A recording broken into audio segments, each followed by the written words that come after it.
Welcome to Wake Up Newport. I'm your cruise director this morning, Alberto Sandoval, Senior Director of Community and Government Relations at UCI. We've got a great speaker this morning, a lot of insight with the finance at the city of Newport. But before that, we get to hear from our business mayor, the former mayor, Steve Rosansky. For a second there, I thought you were going to go down that slippery Rush Hill slope there, but you recovered well. So good morning, I'm Steve Rosansky, President and CEO of the Newport Beach Chamber of Commerce, and welcome to our April edition of Wake Up Newport. It's, we have a few extra seats here this morning, but you know, our stalwarts are here this morning, so thank you all for coming. We do have a great program, and it's going to be fascinating because the city is you know, we're probably one of the best funded cities in Orange County, and I think one of the best run as well. So, but you're going to see it for yourself as Scott makes his presentation in a few minutes. So, just quickly, I want to introduce some people here this morning, VIP type people. So we have former Mayor Keith Curry back there. Thank you, Keith, for coming. We have Howard Herzog with the Civil Service Board. Usually I write this down, but so I'm going to kind of wing it here. Howard Herzog with the Civil Service Board. Good morning, Howard. I'm gonna expand a little. Yeah, we have Pierre Swan over here with our Irvine Ranch Water District Director. He's a regular. Thank you for coming, Pierre. We have some royalty here today. I'm going to point out our royalty. Dave Beek, founding family of Newport Beach. The Beek family runs the Island Marine Fuel, and his dad runs the Balboa Island Ferry. Welcome. We also have this gentleman over here, and I'm blanking on your name again. Andrew. Andrew is with Mechanics Bank. They are one of our brand newest members, and they've joined at our leadership circle level. So Mechanics Bank, give it up for Mechanics Bank. Thank you. We look forward to seeing you at most of our, or if not all of our meetings. So I think that's about it as I'm surveying the audience. My good friend Pat Mahoney's here this morning, looking sharp in his Commodore uniform. Welcome, Pat. And Stan. Okay, I will introduce you today. Stan Morton, platinum and gold, right here up front. He's a regular. He deserves a shout out every so often. So thank you for coming. You should talk to Stan. He told me something this morning. He was there at the bombing of Pearl Harbor in 1941. And I didn't know that. Learned that today. So that was an interesting story. Oh, well, I haven't gotten to the council candidates yet. Yeah. And, of course, my sister Robin Grant running for Newport Beach City Council. So we're looking forward to her making some presentations when she's city councilwoman and mayor in the future. Appointed mayor. Well, selected from the council mayor. So in any event, that's, I think, all the dignitaries. Oh, Dorothy Larson, she's on the library Foundation. That's right. Thank you for coming, Dorothy. So I'm going to turn it back over to Alberto to introduce our speaker. I'll have a few closing remarks at the end. Thank you all for coming. And I'll just mention, in case you leave early, we still have some of our police. We support the police and fire department signs outside. I left them on a chair out there. Feel free to take one home with you. We had over 500 people at our police appreciation breakfast last Thursday. It was a great event. We gave out a bunch of those signs, but we had a few left. So feel free to take one with you and put it in your yard or stick it in your neighbor's yard, wherever you want. So, all right, here you go, Alberto. Thank you. Thank you for keeping it short. You can't be bad and short. All right, great speaker this morning. Scott Catlett became the finance director treasurer for the city of Newport Beach in January 2021. His experience in the public sector finance includes working directly for cities since 2006, after serving as a management consultant for the state and local governments for 6 years. Most recently, he served as finance director, city treasurer for the city of Yorba Linda for 5 years. Through these various roles, Scott has managed budgets ranging from $100 million to $1.2 billion and investment portfolios of $75 million to $500 million. My wife thinks I have that kind of budget. Scott holds a bachelor's degree in finance from Tulane University and a master's degree in public administration from Cal State University, San Bernardino. He has been a member of the adjunct faculty in the Jack Brown College of Business and Public Administration at Cal State San Bernardino since 2014.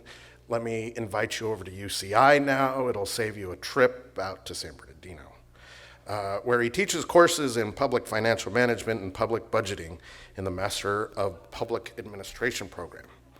Scott is active in various professional associations, including the Government Finance Officers Association, California Municipal Treasurers Association, California Society of Municipal and Finance Officers. Scott lives in Yorba Linda with his wife, Kelly, and 3 children. He enjoys hiking and gardening. Welcome, Scott.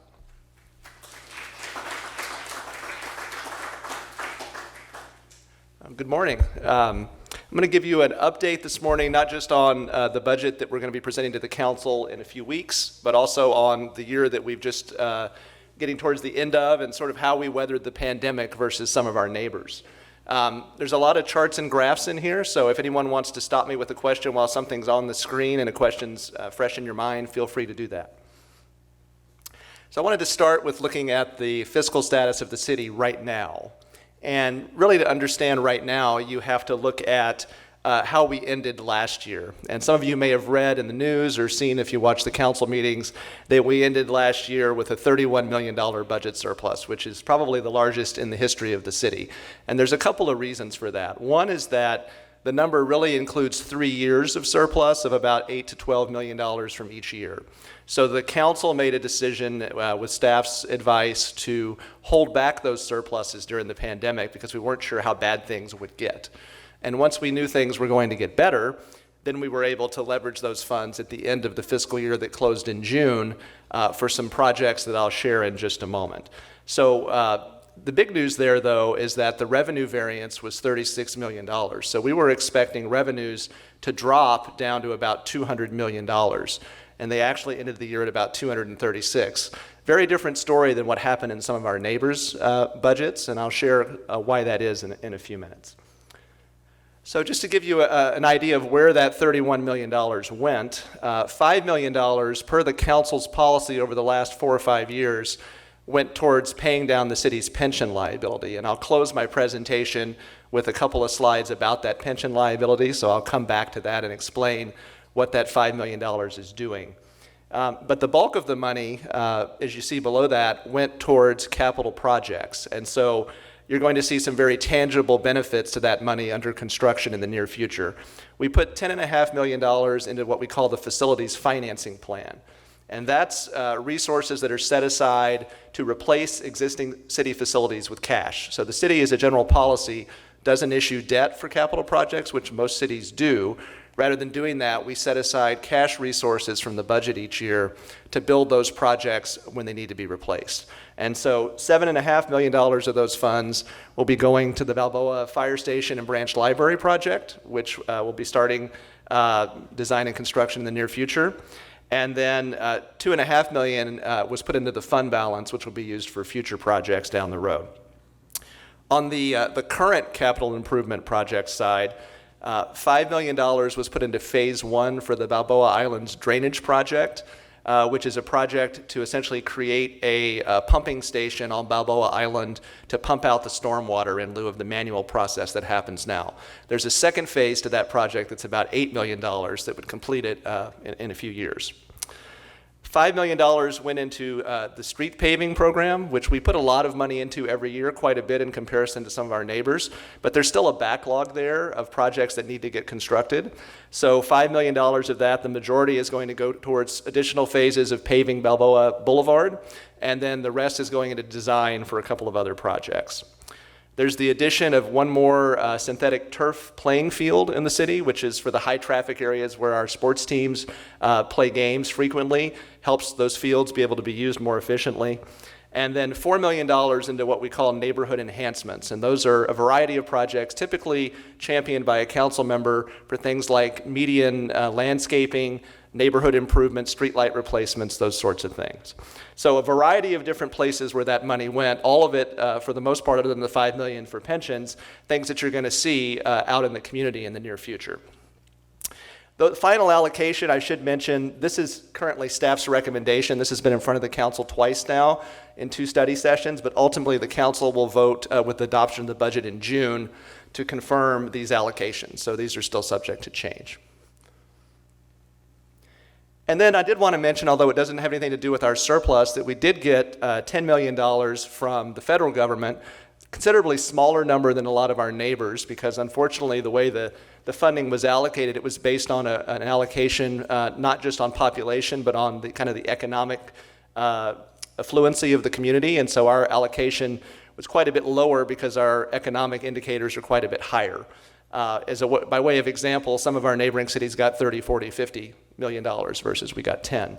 But that being said, it was money that we weren't expecting in the budget. And so you'll see that that money was allocated to 2 projects that are going to be starting construction very soon, one being the library lecture hall just out the windows here to the right, and the other being the junior lifeguard building.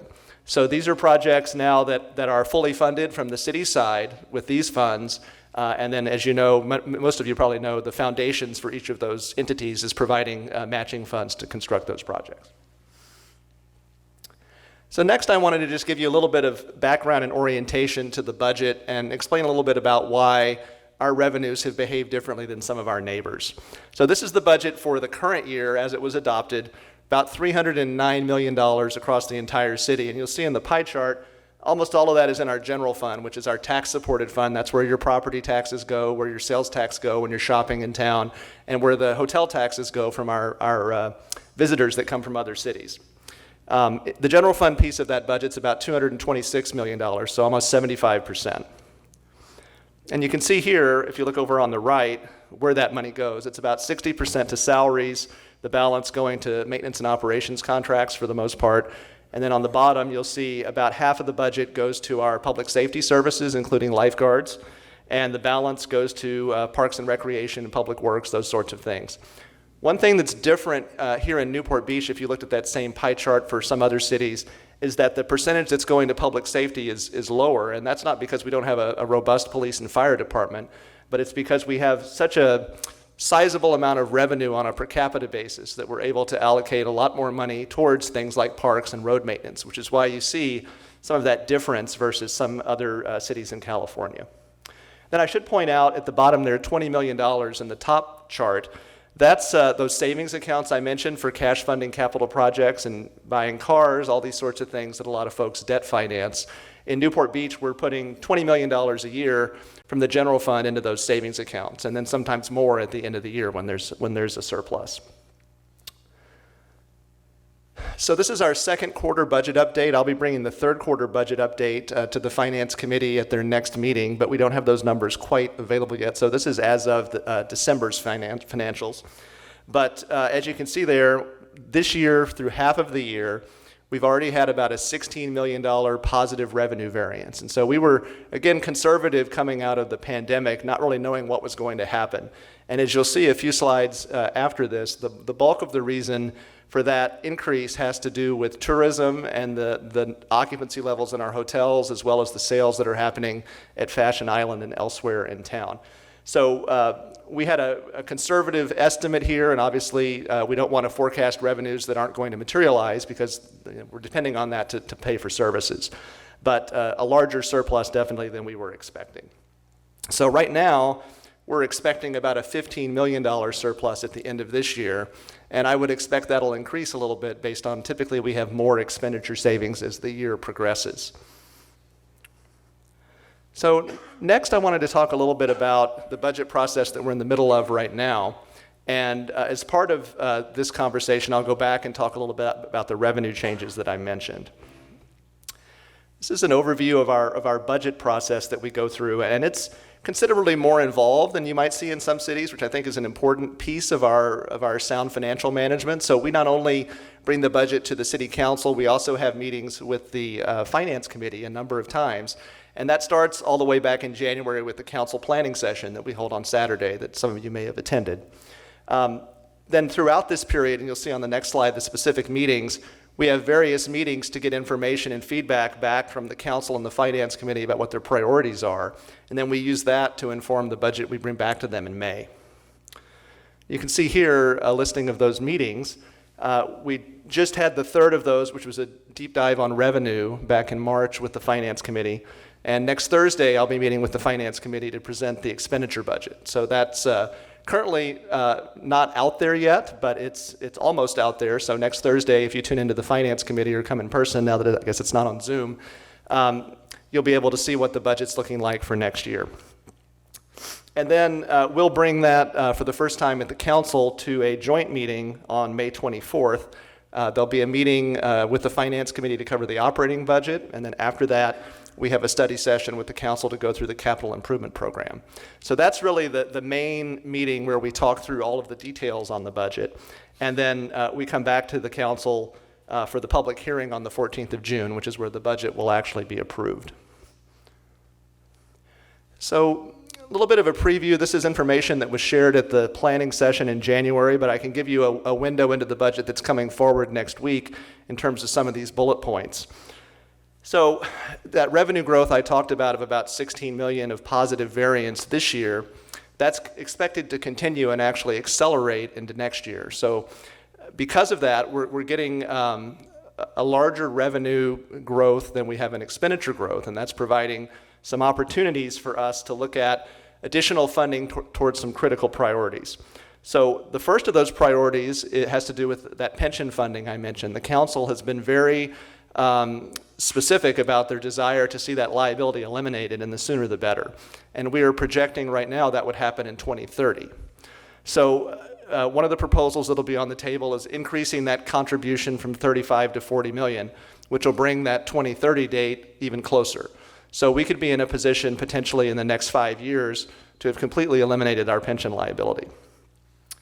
I also mentioned earlier those savings accounts for various things. We did a comprehensive analysis when I arrived at the city. I wanted to get a good sense of whether all of those accounts are properly funded.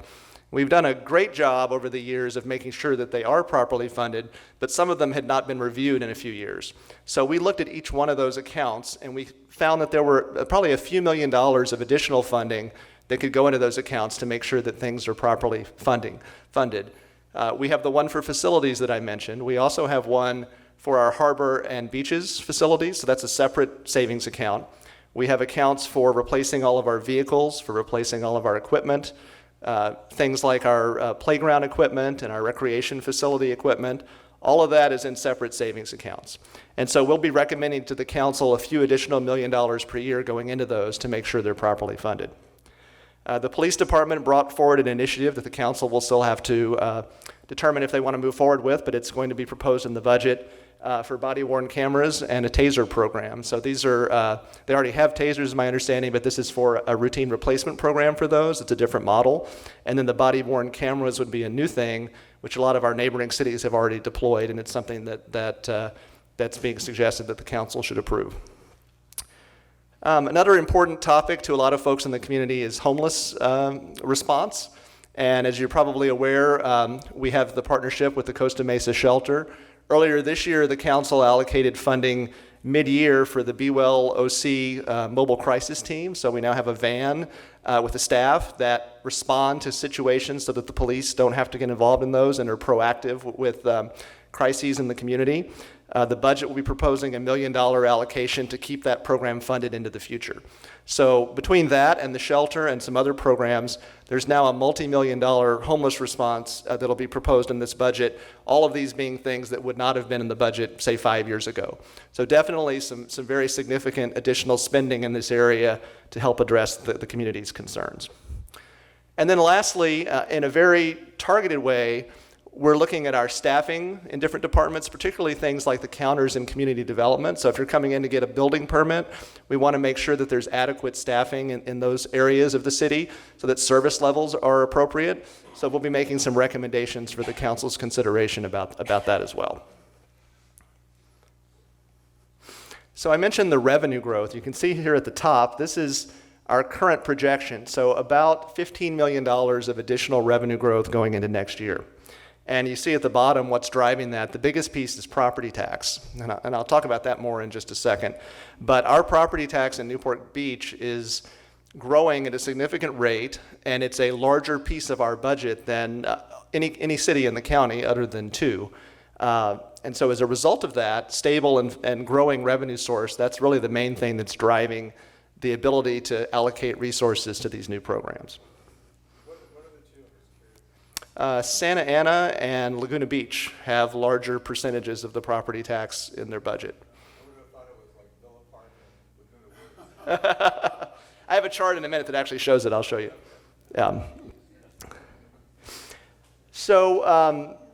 This chart right here shows the kind of the revenue growth over the last 7 years or so. And what's interesting is if you look at the blue line, that's what we thought revenues were going to look like before the pandemic hit. And then as the pandemic occurred, we had to react. And this is prior to me arriving at the city, but we did the same sort of analysis in Yorba Linda and really had no way of understanding what the pandemic was going to do. One of the real challenges in Newport Beach is that we have a big revenue source from hotel tax. And as you know, the governor shut down tourism, shut down hotels, so we had no idea when that would be changed at the time they were approving the budget. So there was a lot of assumptions put in here about when things would reopen, how they would reopen, how people would behave as the pandemic progressed. And again, one of our overarching policy directions from the council is conservatism, because we don't want to estimate too positive a number and have to respond halfway through the year. So the orange line represents what staff was thinking would happen. And keep in mind, the pandemic started in March, and we were having to adopt the 2021 budget in May. So barely the pandemic starting, we had to make the assumptions about what the fiscal year that ran through June of 21 was going to look like. So those were the assumptions that were in the budget, dropping to 219 and 200. But as you can see above with the dark line, the reality was a very small dip. And if you looked at this same line for Anaheim, would look a bit different because Disneyland was closed. There were some other things going on there. So again, every city is different. But for us, that decline ended up being not nearly as significant as we had thought. And then significantly, if you look out to next year, we actually now have revenues crossing that projection from 5 years ago or so and moving higher than we had anticipated in that early forecast. So I mentioned comparing us to other cities, right? And so this kind of gives you a sense of what's a little bit different. And Laguna Beach is very similar to Newport, and you see that if you look at the left and the right sides of this chart, that in both cases about 50% of revenue from property tax. And this is from 2018-19 because it's before the pandemic. So our percentage has actually gone up now to where it's about 50% in the last 3 years. But if you compare that to Costa Mesa, you think about South Coast Plaza, almost half of their revenue comes from sales tax. So the mall's closed, half of their revenue dries up. Very significant. You look at Anaheim, 40% of their revenue comes from hotels. So hotels are closed, big piece of their revenue dries up. So in our case, although that is 27 or 28% of our revenue from hotels and sales tax, having that big piece of property tax made a significant difference in weathering the pandemic and then recovering from it. Other thing that's important is what's in that mix, right? Because if you look at Irvine, their hotels cater to a very different type of traveler than Newport Beach. If you look at the sales tax mix, when I worked out in Riverside, we had a couple of large lumber yards. So the housing market declines, those lumber yards don't sell lumber, that's a big deal. Different dynamics perhaps than car sales, which is one of our largest sources here.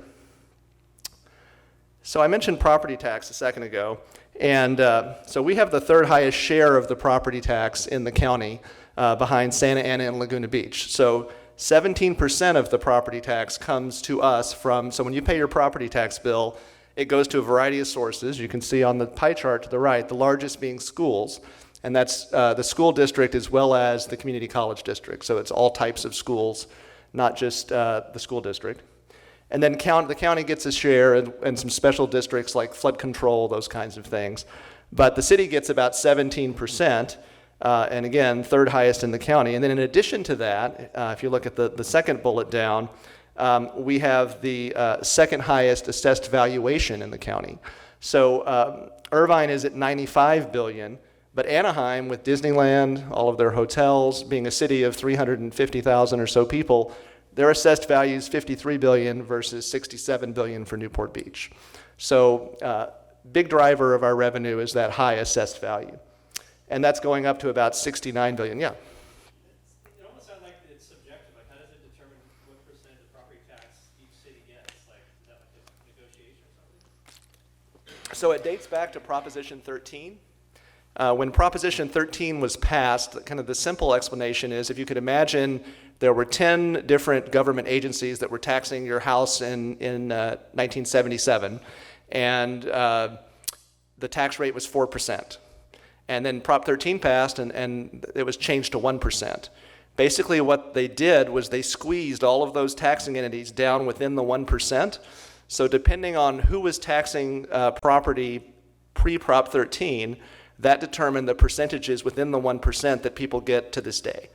So cities that were less developed or that had fewer taxing entities, that's the kind of what influences the behavior. And so there's some cities that get 5% of the property tax, or there's some that get 6, things like that. Yeah.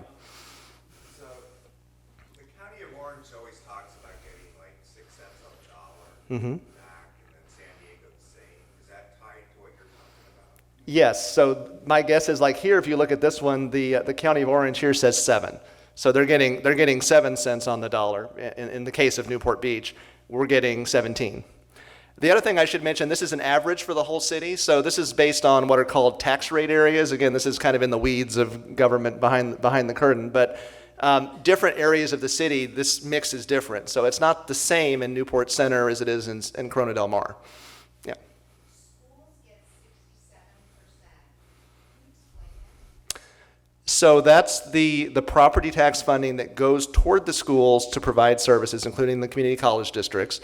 And then depending on the level of revenue they get, the state government has to backfill that under a proposition I'm going to forget the name of. But depending, poorer school districts get funding that comes in from the state government, and then wealthier school districts in some cases don't have any state support. They're entirely supported by property tax. So it just depends. The number that you had on a previous slide for sales tax, I recall, was 2.6 million. Does that include the hotel tax?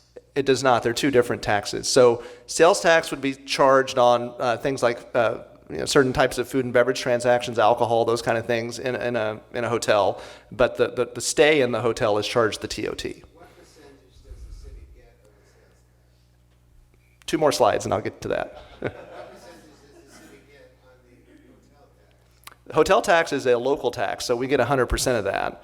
The sales tax, we get 1% of the 7.75%, but I'll share that with a slide in a second. Hi, what are you going to do with the Banning Ranch property? That's more of a planning question and probably a lot of complexity to the question, but from a city perspective, a revenue perspective, we don't have any assumptions in the budget in terms of what the ultimate development of that is going to be. It should be real estate, but most people don't want real estate. Oh, and another question is, how about LTD, that property there, the aircraft hangars? You can use that for the homeless. Yeah, I'm not familiar with that one. I'm sorry. No. Beyond this area. Yeah. Okay. All right, so moving on from property tax, just to kind of share a little bit more about what underlies our property tax revenues here in the city. You see up there on the left, 85% of our revenue comes from homes. Also, again, different dynamic than some neighboring jurisdictions.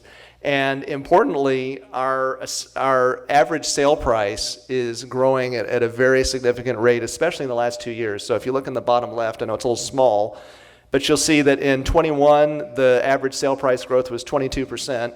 In 22, it was 14% year to date. So that trajectory, all property is limited, residential property is limited by Proposition 13. So if you don't sell it, the assessed value doesn't reset.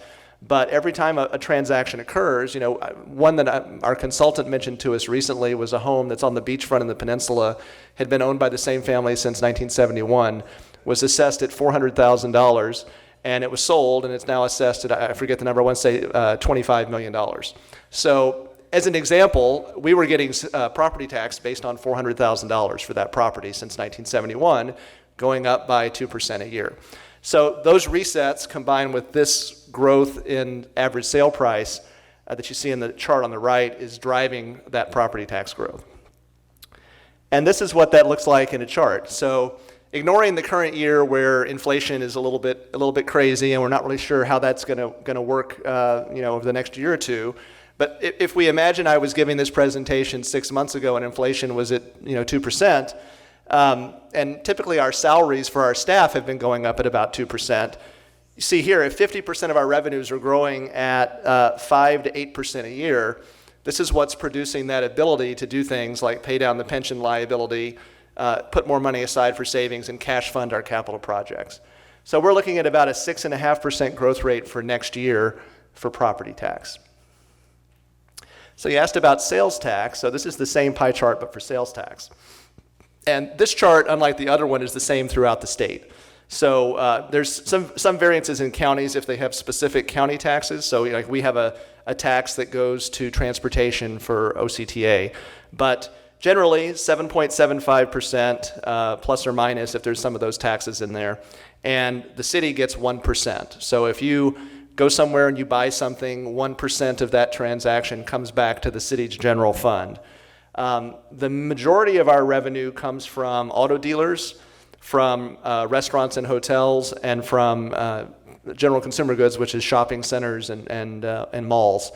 One of the things that I had not seen before I came to Newport from my previous two agencies is restaurants moving into the list on the right, which is the top 25.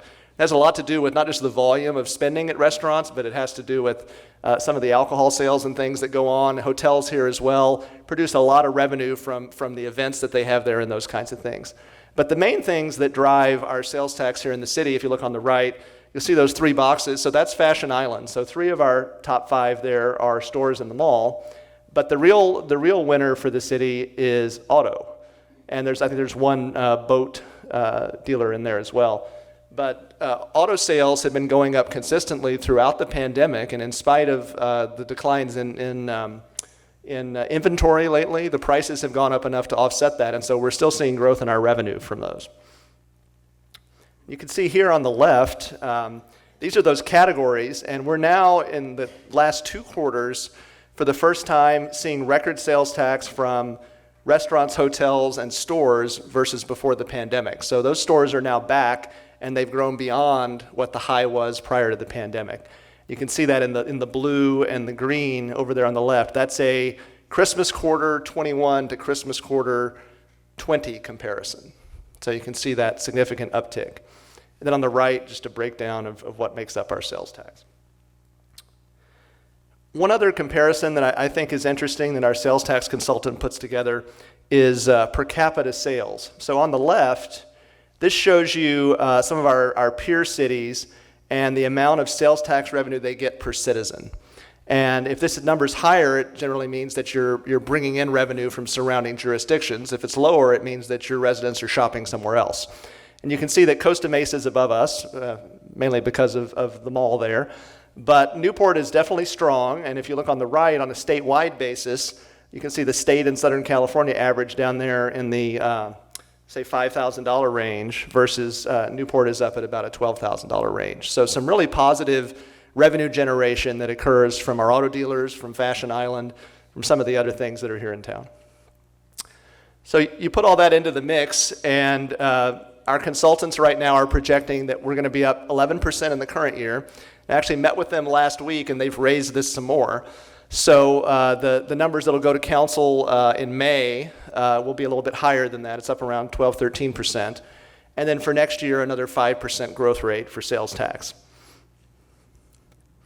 So there was another question about the hotel tax, and this one's really tough to project because it's local, it's very unique to this city, and so before the pandemic, we sort of just projected based on a rudimentary growth rate, 3%, 2%, based on past experience. The pandemic taught us that that was really not adequate. And so we've worked in partnership with Visit Newport Beach and their staff, and also with some data we've gotten from Visit California to try to develop a model for projecting this revenue. And a couple of charts I included on the right. If you haven't seen it, Visit Newport Beach has a weekly publication that they call the COVID-19 Economic Recovery Dashboard. They send it out by email.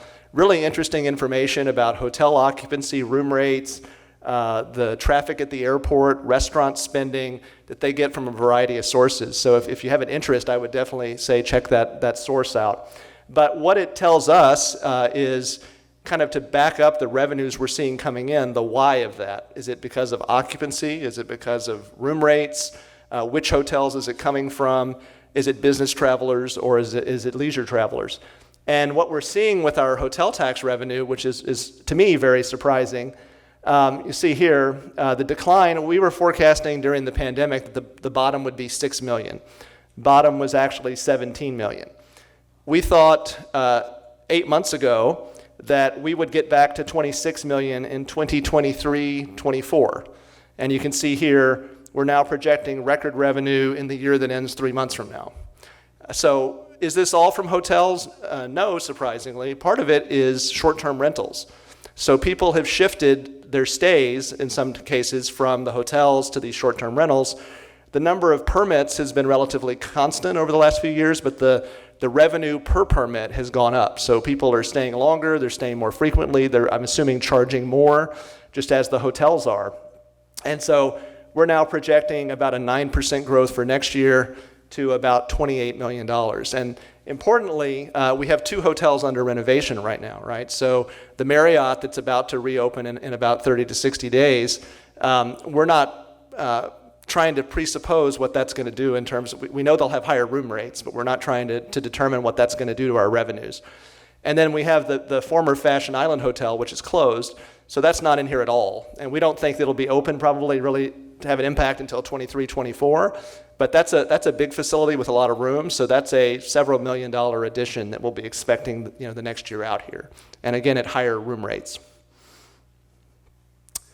So if there's no other questions about revenue, the last thing I wanted to cover is our pension progress. I know there's a lot of folks in the community that have watched this issue closely, and it's close to the hearts of our finance committee, and has been not the best news for a few years, but we were blessed with a good market last year, and so far this year, a reasonably good market as well, last couple of days excluded. And so CalPERS in the last year, this is statewide data, went from 71% funded to 82% funded in a single year. So that's huge.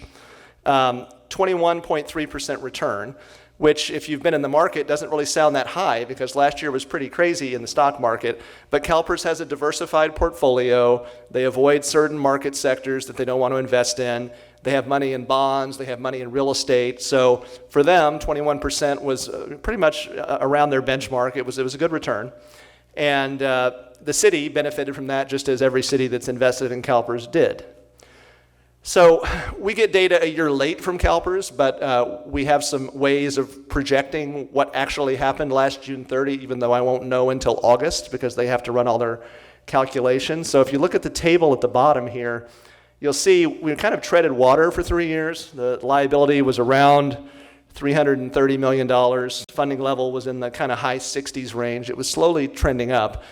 And it's important to note, while those 3 years were going by, CalPERS was lowering what they call their discount rate, which is their interest assumption. So they were assuming they're going to earn less.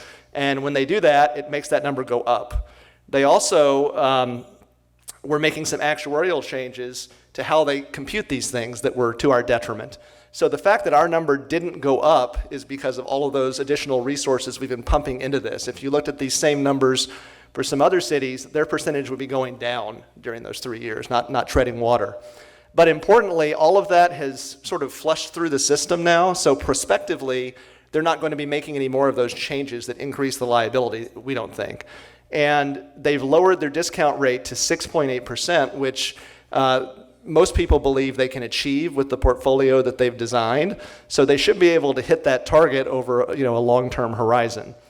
And then based on that 21% return, our funding percentage jumped all the way to 79% in 1 year. So that's huge because it puts us within striking distance of making that liability go down to zero. Now, the bad news is, if you follow the market, there's good years and bad years. So I could show you this chart. If the market tanks in the next 3 months and it ends up being an investment loss for the year, then there'll be one of these negative bars, and that 235 million number on the right might go back up. So can't predict the future, but assuming that they earn that 6.8% over the next 5 to 10 years, then we are in a position to pay this down entirely. The other thing that's going on in the background is that the council was proactive before 2012 and adopted a second pension tier. So even if we hire folks that worked in other government agencies, they have a lower pension formula in Newport Beach than in a lot of surrounding cities. In addition to that, in 2012, the state passed a new law that set a new pension formula for the whole state, and that's the gray tier at the top. So we're now at a point where we have just about 58% of our employees that are still in the original better formula, and that's decreasing year by year. So as this continues to flush out, that's going to further reduce that liability and mainly prevent it from getting bigger down the road. So how are we achieving that reduction? In 2019, the Finance Committee developed a program with staff's advice to dramatically increase our contribution. So we could choose, if we wanted to only contribute about $20 million a year. That's roughly what the minimum contribution is that CalPERS requires. But in our case, the council is proactively depositing $35 million a year, so considerably more. And then they've added to that $5 million out of surplus for the last few years. So that's made that number $40 million. So roughly double what it would otherwise be if we had not been proactive and done some of the things that we did. And then if we bring forward our budget next week, recommending that we make the number 40 permanently, the council policy at the end of the year requires half of the surplus to go down into this number as well. So we could potentially be putting, say, $45 million into CalPERS by the end of the year. And the council looks at this every year because we want to make sure that the policy still makes sense. But what that means is, if you look at this chart, that conceivably the green line at the top, right now our projection is at 2030, the liability would be eliminated. And so that's just 8 years away. And if that contribution goes up to 40, 45 million, then that line could potentially move closer to, say, 2028. So long-term vision, once we get to 2030, if you think about putting $40 million a year into this number, once we don't need to put that money into this number, that's $40 million that the council will be able to do something else with. And I can't predict what the other thing would be, but obviously there's capital spending, there's potentially adjustments that could be made to our revenue base, so there's a lot of options that a future council will have to use those resources for something that's tangible for the public. So it's painful right now to spend that money on CalPERS, but otherwise, if we weren't doing this, that number wouldn't be paid off until 10 or 15 years farther out, and we'd be paying 7% a year interest on it. So definitely a wise decision, from my perspective as a finance person, to be doing that. Yeah. So can you refresh on how we got into that unfunded liability? Sure. It's another one of those complicated questions, but the short version is, I would say, three things. Number one is that this legislature created more lucrative pension formulas in the early 2000s based on the fund being superfunded. So they said the fund's at 100%, we don't need any more money, so we can give you bigger benefits and we can afford them. And that was voted in and was approved, and then most cities adopted those formulas. The problem was, once the dominoes start to fall, you have issues with competitiveness for your recruiting and retention.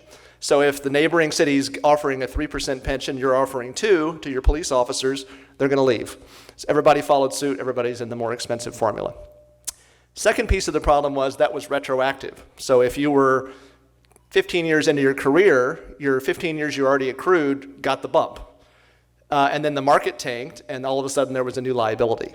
The third piece, kind of in the weeds, had to do with the way that they were benchmarking the liability. So they were using some very interesting, in my judgment, actuarial assumptions to calculate the liability. And the chief actuary over the last two that have been there have done a lot of things to fix that, which is why our liability has gone up quite a bit. So I think the short answer is the liability for the most part was always there. It just wasn't recognized properly, and it was precipitated by those changes to the formulas that were not well thought out in terms of the long-term implications. With that, that's my presentation, but I'm happy to answer questions. What's the definition of a short-term rental? A short-term rental. So if someone rents a property for over 30 days, then that would be a typical rental arrangement, and we don't collect TOT on that. If it's less than 30 days, then we do, whether it's a hotel or it's a home. If it's a home, the city has a permitting process with a cap on it recently of about, I think it's 1,550 permits, where you can get a permit and rent out your home to anybody via Airbnb, any one of these services. And so you set the price, you determine what days you want to rent it when you're not using it, and then you're required to pay us 10% of your revenue as a tax. How is that traced? So people are required to register, and then we have some relationships with consultants that can find those people, that mine those databases, those public databases. And then we obviously have code enforcement in the field too. So between those different sources, we typically are able to find folks who aren't complying. Yeah. So back to the pension issue, and I know they probably update their assumptions every year. With the pandemic, obviously a lot of elderly people passed away. Have they factored that now into the pension shortfalls or they're going forward, or is that something they can expect down the road? The answer that I heard when that question was asked of their chief actuary, which I don't know that I believed it 100%, was that it wasn't material. But the more detailed answer is that every 3 years, I think, they readjust their mortality assumptions based on actuarial complex calculations. And so in, I think it's 2023, they're going to update those tables, and that's when that would flush out. Is it good for property to double in a year? From a affordability standpoint or from a city standpoint? Well, I mean, sitting up here, it's great, but I live in Yorba Linda, so I don't know that I'd be happy if I was trying to buy a house right now. no, but I mean, real estate now is really crazy. Doesn't make any sense at all. Why a $20,000 house is $1 million today? Well, if you talk to our property tax consultants, I had to adjust my understanding of how government revenues work when I came to work here, because they function differently away from the coast than they do on the coast, is the simple explanation. And so there's a finite amount of real estate on the coast, and an even more finite amount in Newport Beach, which is probably the most desirable place to live on the coast if you want to be in a more urban environment. So as long as those factors are in play, even if there's a housing bubble, we saw in the housing bubble in 2010-12 range, whenever that was, the city's revenue from property tax never declined. It plateaued a bit. I think there was a year where we only grew at like 1.6%, but never went down. So I think fundamentally, as long as there's people that want to live by the beach, it's not going to stop. So going back to the pension, when CalPERS adjusted their assumptions, they also adjusted down their salary growth. So if you go into a 8% salary growth or 7%, which is considerably more than what's in the assumption, you're going to have real growth in your liability. And number two, when you've got $300 million of pension liability, or $280 million roughly of pension liability, you're really borrowing money from the state at the 6.8%. And that comes to about $13 million a year. So your pension liability, by having that there, grows $13 million a year, doing nothing. On the other hand, you have almost the same amount of money in your fund that you could borrow your funds that you have earning 1.5%, and cut that down. Have you really seriously explored that? We have, and we did that, so we have no pension liability. So pension bonds are a tough topic. Well, pension bonds are internal borrowing that really result in the same thing. Either way, basically what you're doing is you're borrowing money from somewhere at a lower interest rate to pay off a debt at a higher one. And that sounds good from one perspective. The other perspective that you hear, and this is the perspective that the National Government Finance Officers Association has in their policy on pension borrowing, is that if you think back to, and I'll just say, in Riverside I issued 2 series of pension bonds, so I definitely do not have an opinion one way or the other. It's based on the opinions of my elected officials, what I've done in different cities. But in terms of just the dynamics of the 2 sides of the story, the other side of the story is, if in Riverside I had issued those bonds in 2007 instead of in 2004, and the market had dropped 40% 2 days after I issued the debt, all of a sudden now I don't have a 0 pension liability. I have a bigger liability, and now I owe money to somebody else. Whether it's me owing money to myself or owing to a bank or owing to a bondholder, there's still risk involved in that transaction. But if you borrowed the money at the alternative rate of return for the city, it would fluctuate as the rate of return goes up or down, it adjusts, so it's like a variable borrowing, and there's no harm, no foul to any of the internal funds. Well, I think there's, again, different opinions about the why, whether that's a wise decision or not. And again, there's 2 sides to the perspective on it. A lot of people are issuing pension bonds now because rates are so low. I know that the council's historical policy has been to use cash to pay this down. But since I have been here, I have not had a conversation with the council or the finance committee about revisiting the notion of debt. But because we're on a trajectory to have it paid off relatively quickly, the current plan seems to be working, and I would think that that's probably the direction that the committee and the council will keep heading in. Yeah. With all the state funds that are available, how much does Newport or surrounding cities participate in getting those funds? Grant funds, those sorts of things. So a lot of the states, Like global crisis, yeah. lots of money. A lot of the states' grant funds, unfortunately, are awarded based on the economic need of the jurisdiction. And one example that comes to mind is there's a fairly nice grant program for park facilities.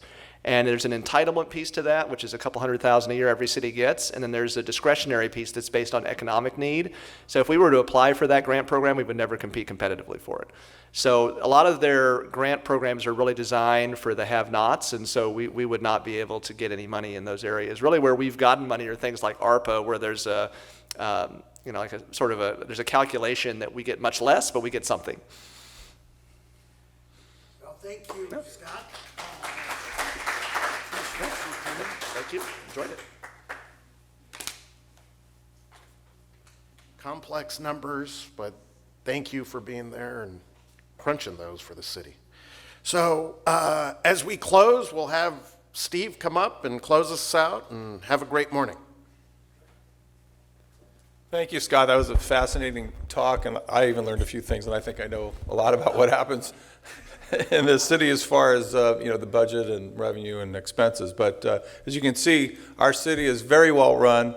No problems here. That the problems that we have here, the other cities wish they had. So we're very fortunate to be in Newport Beach with our strong tax base and people like Scott, managing our funds and our revenues and expenses, as well as the other staff members that work day in and day out. So just quickly, because we're running a little bit late, we got a full month of events coming up. So if you're interested, next week, Tuesday, we'll be at Fleming's for our Inspire Women in Business meeting. We have a Dr. Itchaporia? Dr. I. How about that? Dr. I, she's a cardiac doctor out of Hogue, and she's going to be talking about heart disease in women and things like that. It's an important topic. I think heart attacks are actually the #1 killer for women. And so if you're interested, you can sign up. All these events, you don't have to write it down. You can find them online at newportbeach.com. And then next week we'll be at Capitol Grill for our monthly networking luncheon. Please join us for that. And then our mixer this month is going to be at Gracias Madre, which is a restaurant at Irvine and 17th Street, roughly, West Cliff there. It's actually going to be a great event because that same night we're going to do a ribbon cutting for them to celebrate the launching or of their lunch, opening for lunch. And so they're going to have like 4 or 5 different food stations there where they're going to be sampling different things. And so they're going to have their people there. We'll probably have at least 100 people there, so it should be a pretty big event. Please join us for that. And then April 20th is our Scholarship Awards Dinner. It's going to be at the Bahia Corinthian Yacht Club. We're going to honor the top 35 students from the 3 major high schools in town, Corona del Mar, Harbor, and Sage Hill. And so you can purchase tickets online for that. So always great to see, what colleges and universities the students will be attending in the fall. It's, the who's who of education in the United States, some even abroad. And then finally, Wake Up Newport next month. They'll be on May 5th. And we'll have Orange County Supervisor Lisa Bartlett will be our speaker. For those of you who don't know, we redistricted the county a few months ago, and now we've moved from the 2nd district, which was Katrina Foley, into the 5th district, which is Lisa Bartlett. And so she is our supervisor, and she's going to come in and talk about how things are in the 5th district. So thank you all for coming. Please grab some food on the way out. We still have plenty of that. I'm sorry? Oh, Government Affairs, that's true. Yeah, we'll probably be doing that by Zoom. I don't have the speaker yet, but that will be, it's always the 3rd Thursday of the month, and just watch your email for it. All right? Have a great week.